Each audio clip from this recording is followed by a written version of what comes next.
আমরা সৌদি আরবের বাদশাদের যতই গালাগালি করি, যতই দুর্নাম করি, আপনি সৌদি আরবের বাদশাহ সালমান বিন আব্দুল আজিজের স্ত্রীর ছবি কোনোদিন দেখতে পাবেন না।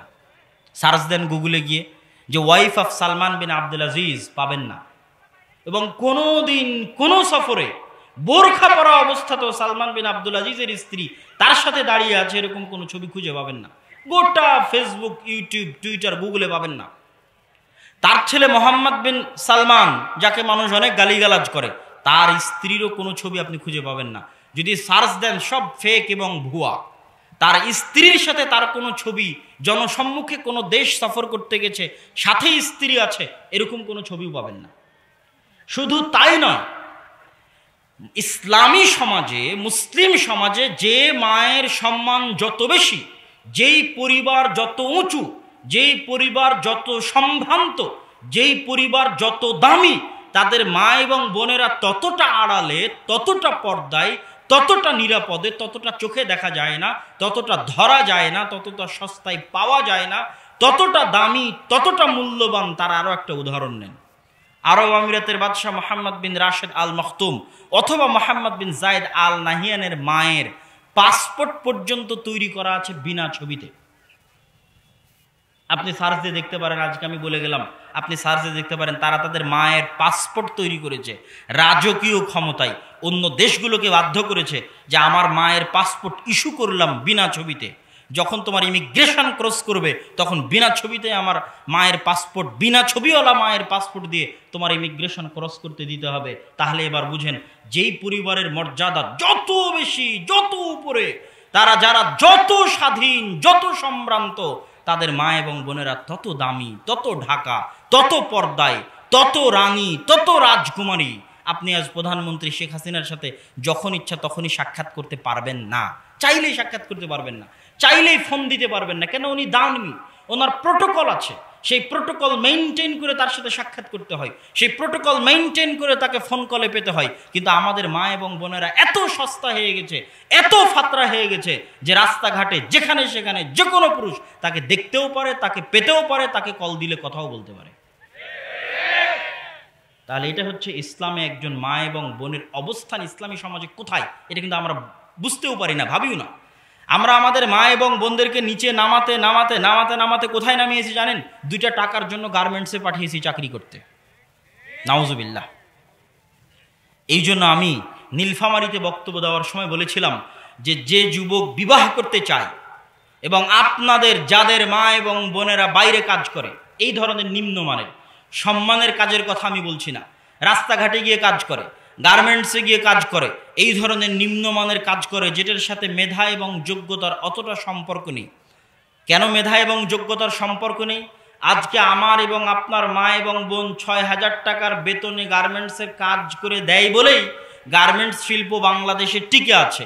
কালকে যদি আফ্রিকার কোনো মহিলারা 5,000 টাকা বেতনে গার্মেন্টসের কাজ করে দেয়, তাহলে এগুলো সব গার্মেন্টস একদিনে, 1 সেকেন্ডে বন্ধ হয়ে যাবে, আর গার্মেন্টস চলে যাবে আফ্রিকায়। এটা কোনো যোগ্যতার জিনিস নয়, এটা হচ্ছে নিজেদের অপমান এবং লজ্জা যে আমরা কম খরচে, কম টাকায় নিজের সব কিছু দিয়ে দিচ্ছি। কিন্তু এটা আমরা জানি না, এটা আমরা বুঝি না, মনে করছি এটাই হয়তো উন্নতি, এটাই হয়তো উন্নয়ন। উন্নয়ন জ্ঞান বিজ্ঞানে, যেটা আমি যুবকদের উদ্দেশ্যে বক্তব্যের শেষের দিকে বলবো। তো কি বলছিলাম? যে যুবক বিবাহ করতে চায় এবং আপনারা যারা বিবাহ করেছেন এবং আপনাদের যাদের মা, বোন, স্ত্রী, পুত্র, কন্যা যে কেউ এই ধরনের কাজের সাথে জড়িত আছে, তাদের উদ্দেশ্যে আমার নাসিহা, আপনি যদি পুরুষ হন, আপনার শরীরে যদি গায়রাত থাকে, গায়রাত কাকে বলে সেটাও বলবো। আপনি যদি পুরুষ হন, আপনার শরীরে যদি গায়রাত থাকে, 8 ঘন্টার জায়গায় 10 ঘন্টা পরিশ্রম করবেন, 10 ঘন্টার জায়গায় 12 ঘন্টা পরিশ্রম করবেন, 12 ঘন্টার জায়গায় 16 ঘন্টা পরিশ্রম করবেন, 16 ঘন্টার জায়গায় 24 ঘন্টায় পরিশ্রম করবেন। কিন্তু ওই পরিমাণ টাকা কামাবেন যেন আপনার স্ত্রী, পুত্র, কন্যাকে এই ধরনের নিম্নমানের কাজ করতে না হয় 2টা টাকার জন্য। এটা অপমান, এটা আমাদের মা এবং বোনদের অপমান, এটা আমাদের সমাজের অপমান। সম্মানিত উপস্থিতি, গায়রাত কাকে বলে? রাসূলুল্লাহ সাল্লাল্লাহু আলাইহি ওয়াসাল্লাম বলেছেন, লা ইয়াদখুলুল জান্নাতা আদ-দায়ুস, দায়ুস জান্নাতে যাবে না। দায়ুসকে, দায়ুস শব্দের শাব্দিক অর্থ হচ্ছে শুকুর বা শুকুরের চর্বি। দায়ুস শব্দ আরবিতে শুকুর অথবা শুকুরের চর্বির জন্য ব্যবহার করা হয়। দিয়াসাহ মানে শুকুরের চর্বি, যার মধ্যে প্রচুর পরিমাণে শুকুরের চর্বি থাকে তাকে বলে দায়ুস। তাহলে হাদিসের অনুবাদ দাঁড়ালো লা ইয়াদখুলুল জান্নাতা আদ-দায়ুস, শুকুর বা শুকুরের চর্বি জান্নাতে যাবে না। কিন্তু শুকুরের জন্য কি জান্নাত জাহান্নাম আছে? কুকুর শ্রীগালের জন্য কি জান্নাত জাহান্নাম আছে? তাহলে আল্লাহ রাসূল যে বলছেন শুকুর জান্নাতে যাবে না, তাহলে এর অর্থ কি? এর অর্থ হচ্ছে ওই পুরুষ জান্নাতে যাবে না যেই পুরুষের রক্ত আর আদম সন্তানের রক্ত হয়ে নাই, যেই পুরুষের চর্বি আর আদম সন্তানের চর্বি হয়ে নাই, যেই পুরুষের রক্ত মাংস পচে গলে শুকুরের রক্ত এবং শুকুরের চর্বিতে পরিণত হয়ে গেছে, ওই পুরুষ জান্নাতে যাবে না। তাহলে এটা আবার কোন পুরুষ? যার রক্ত আর মানুষের রক্ত নয়, শুকুরের রক্ত হয়ে গেছে। কেন আল্লাহ রাসূল তো বলছে শুকুর জান্নাতে যাবে না, তো শুকুরের তো জান্নাত জাহান্নামে না। তাহলে ওই মানুষ জান্নাতে যাবে না যার রক্ত শুকুরের রক্ত পরিণত হয়ে গেছে। তো কে সে মানুষ? পৃথিবীতে আল্লাহ সুবহানাহু ওয়া তাআলার দুইটা সৃষ্টি জীব আশ্চর্য, এক উট আর একটা শুকুর। উট হচ্ছে সবচেয়ে আত্মমর্যাদা সম্পন্ন একটা প্রাণী, যার রাগ প্রচুর, এতটা আত্মমর্যাদা সম্পন্ন। তার স্ত্রীর কাছে যদি অন্য কোনো পুরুষ উট আসে, তো এই উট এতটা ক্ষিপ্ত হবে যে মারতে মারতে মারতে মারতে ওই পুরুষ উটকে মেরেও ফেলতে পারে। এর নাম হচ্ছে উট, অনেক আত্মমর্যাদা সম্পন্ন। এই জন্য আজ থেকে 20-30 বছর আগেও যখন আরবের মানুষেরা শুধু উটের গোস্ত খেয়ে থাকতো, তখন তাদের মধ্যে অটোমেটিক এই গায়রাত বোধ কাজ করত, আত্মমর্যাদা কাজ করত নিজেদের মা এবং বোনদের পর্দার জন্য। কেননা তারা উটের গোস্ত খায়। আর শুকুরকে যদি আপনাদের দেখার সুযোগ হয়, তাহলে দেখবেন পৃথিবীর সবচেয়ে নিকৃষ্ট প্রাণী হচ্ছে শুকুর। সবচেয়ে অপরিষ্কার অপরিচ্ছন্ন জায়গায় থাকে এবং খায় শুকুর। অত গান্দা ময়লা অপরিষ্কার অপরিচ্ছন্ন জায়গায় পৃথিবীর কোনো প্রাণী থাকে না।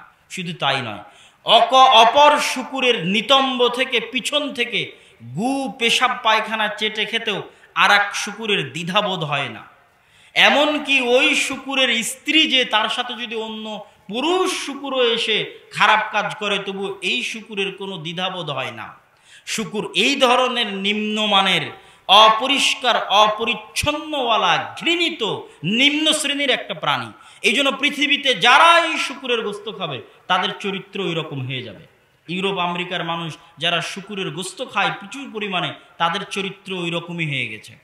তো যারাই শুকুরের গোস্ত খাবে তাদের চরিত্র ওই রকম হয়ে যাবে।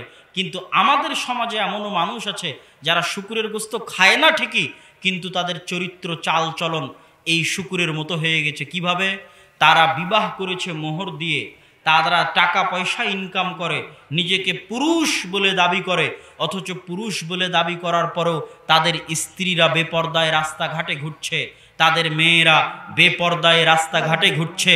তো তবুও তাদের ইজ্জতে এবং তাদের রক্তে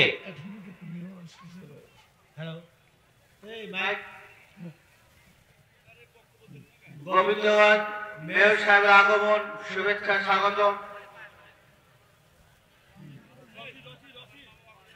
এবং কামারগাঁও ইউনিয়ন চেয়ারম্যানের আগমন, শুভেচ্ছা স্বাগত। আমাদের প্রাণপ্রিয় আমার ছোট ভাই গোবিন্দগঞ্জ পৌরসভার সম্মানিত চেয়ারম্যানকে আসন গ্রহণ করার জন্য আহ্বান করছি। ভালো আছেন ইনশাআল্লাহ।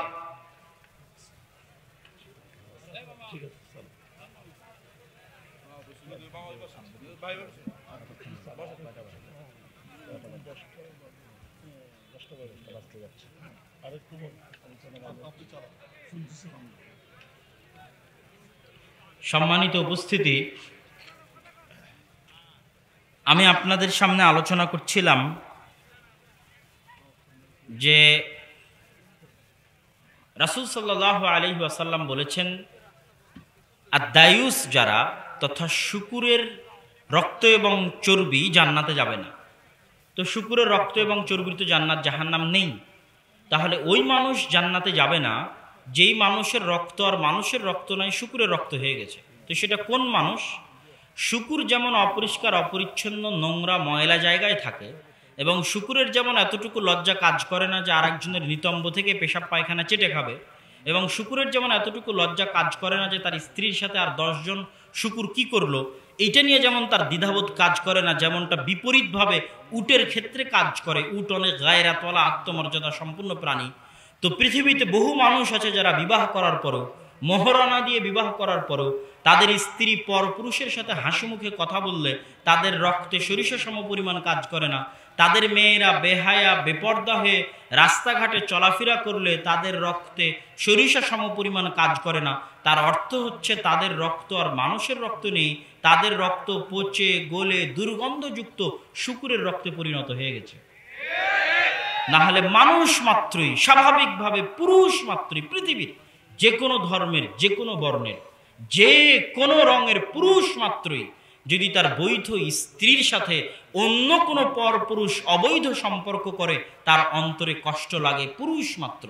এই কষ্টটা যার পৌরুষত্ব যত বেশি তার এই কষ্টটা তত বেশি, যার ভারাত্ম এবং ব্যক্তিত্ব যত বেশি তার এই পৌরুষত্বটা তত বেশি। এই পৌরুষত্বের জোরেই রাসূল সাল্লাল্লাহু আলাইহি ওয়াসাল্লাম বলেছেন, যারা উটের মতো পৌরুষত্বের অধিকারী, আত্মমর্যাদার অধিকারী, তাদের সন্তানেরা, তাদের স্ত্রী পুত্ররা, তাদের কন্যারা বেহায়া বেপর্দা অবস্থায় রাস্তাঘাটে চলাফেরা করবে, পরপুরুষের ধাক্কা খাবে, অবৈধ সম্পর্ক করবে, হাসি মুখে কথা বলবে, এটাই পুরুষ কোনোদিন বরদাস্ত করতে পারবে না।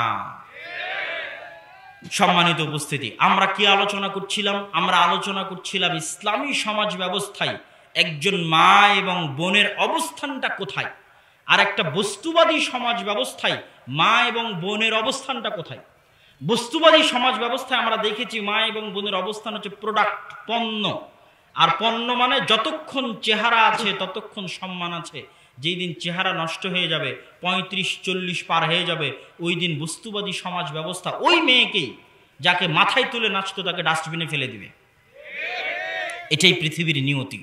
যেহেতু ওই বস্তুবাদী সমাজে সবকিছু নির্ধারিত হয়েছে টাকা দিয়ে, আর ইসলামী সমাজে টাকা দিয়ে নির্ধারিত হয়নি, সম্মান, মর্যাদা, ভালোবাসা দিয়ে নির্ধারিত হয়েছে, যার বিস্তারিত বিবরণ মা এবং বোনদের ইসলামী সমাজে কি অবস্থান হতে পারে, তাদের পর্দার কি অবস্থান হতে পারে, তাদের দায়িত্ব বোধের জায়গায় কি হতে পারে, তাদের ক্যারিয়ার বলতে কোন ক্যারিয়ারটা আসল ক্যারিয়ার, তাদের কাজ বলতে কোন কাজটা আসল, তাদের দায়িত্ব বলতে কোন দায়িত্বটা আসল, এই বিষয়ে ইসলামী সমাজে মা এবং বোনদের অবস্থান আমি আমার জায়গা থেকে আশা করি পরিষ্কার করেছি।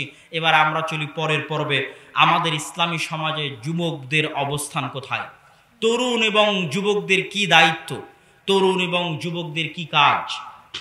আজকের অত্র বৈঠকে উপস্থিত অত্র এলাকা সহ আশেপাশের এলাকা থেকে আগত শত শত হাজারো তরুণ এবং যুবকদের উদ্দেশ্য করে বলতে চাই যে আমরা মুসলিমরা রাজনৈতিকভাবে স্বাধীন হলেও অর্থনৈতিকভাবে এবং জ্ঞান বিজ্ঞানে পরাধীন। অর্থনৈতিকভাবে কেন পরাধীন তাও বলবো, জ্ঞান বিজ্ঞানে কেন পরাধীন সেটা দিয়ে শুরু করি। আজকের বিশ্বের সবচেয়ে উন্নত বিশ্ববিদ্যালয় অক্সফোর্ড এবং ক্যামব্রিজ, এই অক্সফোর্ড ক্যামব্রিজ বিশ্ববিদ্যালয় প্রতিষ্ঠার 500 বছর আগেও স্পেনে প্রায় 1000 বিশ্ববিদ্যালয় ছিল, যার মধ্যে কর্ডোভা এবং গ্রানাডায় 30টা করে বিশ্ববিদ্যালয় ছিল। আল হাকাম লাইব্রেরিতে 10 লক্ষ বই ছিল। 4.5 লক্ষ থেকে 5 লক্ষ ছাত্রছাত্রী শুধু কর্ডোভা এবং গ্রানাডায় পড়াশোনা করত। কখন? অক্সফোর্ড ক্যামব্রিজ প্রতিষ্ঠারও 500 বছর আগে। যখন ইউরোপের মানুষ মাঠে গিয়ে পেশাব পায়খানা করেছে তখন গ্রানাডা এবং কর্ডোভার রাস্তায় লাইট জ্বলেছে, উন্নত মানের লাইট। সেই রকম উন্নত সভ্যতার মানুষ যারা পৃথিবীকে জ্ঞান বিজ্ঞান উপহার দিয়েছে তারা হচ্ছে মুসলমানেরা। কিন্তু পার্থক্য কি? মুসলমানেরা যখন জ্ঞান বিতরণ করেছে তখন টাকার বিনিময়ে জ্ঞান বিতরণ করেনি, ফি সাবিলিল্লাহ জ্ঞান বিতরণ করেছে। তুমি চায়না থেকে এসেছো না আমেরিকা থেকে এসেছো, তুমি কালো রঙের না সাদা রঙের, তুমি হিন্দু না বৌদ্ধ, এইটা মুসলমানেরা দেখেনি। যে পৃথিবীর যে প্রান্ত থেকে জ্ঞান অর্জনের জন্য এসেছে, স্পেন এবং বাগদাদ, কর্ডোভা এবং গ্রানাডায় জ্ঞানের দরজা তাদের জন্য উন্মুক্ত ছিল। দুনিয়ার মানুষেরা আসো আর ফ্রি জ্ঞান নিয়ে যাও, ফি সাবিলিল্লাহ জ্ঞান নিয়ে যাও। মুসলমানদের দেওয়া ফ্রি জ্ঞান, মুসলমানদের দেওয়া ফি সাবিলিল্লাহর জ্ঞান আজকে যাদের কাছে আছে তারা জ্ঞানকে কুক্ষিগত করেছে, জ্ঞানের চারিদিকে এমন শক্তিশালী দেওয়াল দিয়েছে। আমার এবং আপনার কাছে যে জ্ঞান আছে তার চেয়ে 50 বছর আগের জ্ঞান আছে উন্নত বিশ্বের কাছে। বাংলাদেশের চাইতে 50 বছর এগিয়ে জ্ঞান বিজ্ঞান এবং প্রযুক্তি তাদের কাছে আছে। আপনি বলেন যে গোটা বাংলাদেশ বিক্রি করে দিব, তোমার কাছে যে জ্ঞান বিজ্ঞান প্রযুক্তি আছে আমার বিজ্ঞানীদের একটি শিখাবে না।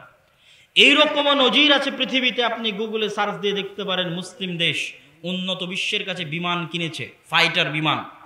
তো ওই বিমান নষ্ট হয়ে গেলে কেমনে ঠিক করতে হবে এই প্রযুক্তিটা পর্যন্ত দেওয়া হয়নি। বলা হয়েছে বিমান নষ্ট হয়ে গেলে আবার আমাদের কাছে পাঠাবে, আবার নতুন করে চার্জ দিবে, বিল দিবে, আমরা আবার বিমান ঠিক করে তোমার কাছে পাঠাবো। এটা হচ্ছে জ্ঞানকে কুক্ষিগত করা, জ্ঞানের শাসন, বিজ্ঞানের শাসন। তাদের কাছে 50, 60, 100 বছর এগিয়ে জ্ঞান আছে আর আপনাদের কাছে নেই, এবং আপনারা চাইলেও দেওয়া হবে না। কিন্তু এর দোষ তাদের নয়, এর দোষ আমাদের এবং আপনাদের। উদাহরণ নেবেন, যারা জ্ঞান বিজ্ঞানে উন্নত তাদের দেশে আমি পড়ি, এখন ইউরোপে পড়াশোনা করি। তো যখন ফুটবল বিশ্বকাপ খেলা হয়, এই বিশ্বকাপের বেশিরভাগ প্লেয়ার টিম হচ্ছে ইউরোপের দেশ, এবং মূলত ফুটবল খেলাটা তারাই বেশি ভালোবাসে। তাদের মতো একটা দেশের উন্নত কোনো বিশ্ববিদ্যালয়ের কোনো একটা ছবি যদি কেউ দিতে পারে যে অক্সফোর্ড বিশ্ববিদ্যালয়ের 10 জন ছাত্র এক জায়গায় একত্রিত হয়ে খেলার স্কোর চেক করছিল এবং আনন্দ করছিল, আবার খেলায় জিতার জন্য পিকনিক করছিল, এরকম একটা ছবি, একটা নিউজ গোটা অক্সফোর্ড, গোটা ক্যামব্রিজ, গোটা হার্ভার্ড, ইউরোপ এবং আমেরিকার কোনো বিশ্ববিদ্যালয়ের যে অমুক খেলায় জিতার জন্য অমুক অনার্সের অমুক ব্যাচের ছাত্ররা একত্রিত হয়ে একটা পিকনিক আয়োজন করেছে, একত্রিত হয়ে অমুক ছাত্ররা খেলাটা দেখছিল এবং আনন্দ উপভোগ করছিল, এরকম একটা নিউজ আপনি দেখাতে পারবেন না। কিন্তু একই টাইমে, সেম টাইমে যে বিশ্ববিদ্যালয়ের লিস্টে নামই নাই, 1500 এবং 1000 বিশ্ববিদ্যালয়, পৃথিবীর শ্রেষ্ঠ 1000 এবং 1500 বিশ্ববিদ্যালয়ের লিস্টের মধ্যে যে বিশ্ববিদ্যালয়ের নামই নাই, অথচ সেটাই নাকি বাংলাদেশের সবচেয়ে উন্নত বিশ্ববিদ্যালয়। অবশ্যই বাংলাদেশের সবচেয়ে উন্নত বিশ্ববিদ্যালয়, কিন্তু পৃথিবীর শীর্ষস্থানীয় 1000-1500 বিশ্ববিদ্যালয়ের মধ্যে এই বিশ্ববিদ্যালয়ের নাম নাই। ওই বিশ্ববিদ্যালয়ে সারা বাংলাদেশ থেকে যারা A+, গোল্ডেন A+ পেয়েছে তারা রাত দিন পড়াশোনা করে বিশ্ববিদ্যালয়ে চান্স নিয়েছে। ওই বিশ্ববিদ্যালয়ে চান্স পাওয়া দেশের মেধাবী সন্তান যারা আজ থেকে 4-5 বছর পর BCS পাশ করে সারা বাংলাদেশের সকল স্তরে, সচিবালয় থেকে শুরু করে পুলিশ, আর্মি থেকে শুরু করে র্যাব থেকে শুরু করে সকল জায়গায় দায়িত্ব পালন করবে, ওই সমস্ত দেশের উন্নত শীর্ষ মেধার অধিকারী সন্তানেরা হাজার হাজার ছাত্র বিশাল টিভি স্ক্রিনের সামনে দাঁড়িয়ে ঘন্টার পর ঘন্টা বসে খেলা দেখবে, আর আপনি বলবেন যে আপনি গোলাম হবেন না, তো কে গোলাম হবে? আপনি যদি গোলাম না হন তো কে গোলাম হবে? আপনি আমাকে উত্তর দেন, কে গোলাম হবে? এবং আমার এবং যুবকদের, আজকে যে যুবকরা উপস্থিত হয়েছে তাদের উদ্দেশ্যে বলতে যে আমার ছোট্ট অবজারভেশন, যে বাংলাদেশের যুবকদের যদি আমি সামারি টানি, যে তাদের গোটা লাইফের সামারি কি, বর্তমান যুবকদের, বর্তমান জেনারেশনের তাদের সামারি হচ্ছে জন্ম হবে, জন্ম নিবি, মানে তোদের জন্ম হবে, জন্ম নিবি, জন্ম নেওয়ার পরে কি হবে? মোবাইল চালাবি, ভিডিও গেম খেলবি, free Fire, PUBG, video game খেলবি, অনলাইনে জুয়া আছে, বাস্তবে জুয়া খেলা লাগে না, অনলাইনে বেটিং সিস্টেমের মাধ্যমে জুয়ার ব্যবস্থা আছে, অনলাইনে জুয়া খেলবি, মাদকতার নেশায় আসক্ত হবি, যত দুনিয়ার মাদকতার নেশা আছে সব মাদকতার নেশা অ্যাভেইলেবল দুনিয়ার সকল বাজারে, সেই মাদকতার নেশায় আসক্ত হবি, যত খেলাধুলা আছে বিশ্বকাপ, ক্রিকেট, সব খেলাধুলার সাথে আসক্ত হবি, ফেসবুক, ইউটিউব, টুইটার, সামাজিক যোগাযোগ মাধ্যম তো আছেই, অশ্লীল দৃশ্য, নীল মুভির ছবল তো আছেই, এগুলো সব দেখতে দেখতে এগুলোর মধ্যে আসক্ত থাকতে থাকতে জীবনের একটা বিরাট অংশ পেরিয়ে যাবে। তারপরে কি হবে? তারপরে পেশাব পায়খানা ছাড়া আর দ্বিতীয় কোনো কাজ নেই। সর্বশেষে কি? সর্বশেষে হয় পদ্মা ব্রিজের লেবার হয়ে পদ্মা ব্রিজের পাইলের মধ্যে ডুবে মারা যাবি, পদ্মা ব্রিজের ইঞ্জিনিয়ারিং করবে বিদেশিরা যাদের কাছে জ্ঞান আছে, বিজ্ঞান আছে, আর তুই যে সারা জীবন Facebook, mobile, YouTube, Twitter, Free Fire, PUBG খেলেছিস, এখন পদ্মা ব্রিজের লেবারি করতে যে পাইলের মধ্যে ডুবে মরবি। আর না হয় প্রবাসী হয়ে সৌদি আরব, কুয়েত, কাতার, বাহরাইনে টয়লেট সাফ করবি, অন্যের টয়লেট সাফ করা টাকা দেশে পাঠাবি, সেটাই নাকি আবার উন্নয়ন, তারপরে দুনিয়া থেকে বিদায় নিবি। এই হলো তোদের সামারি জীবনের, আমার এবং আমার।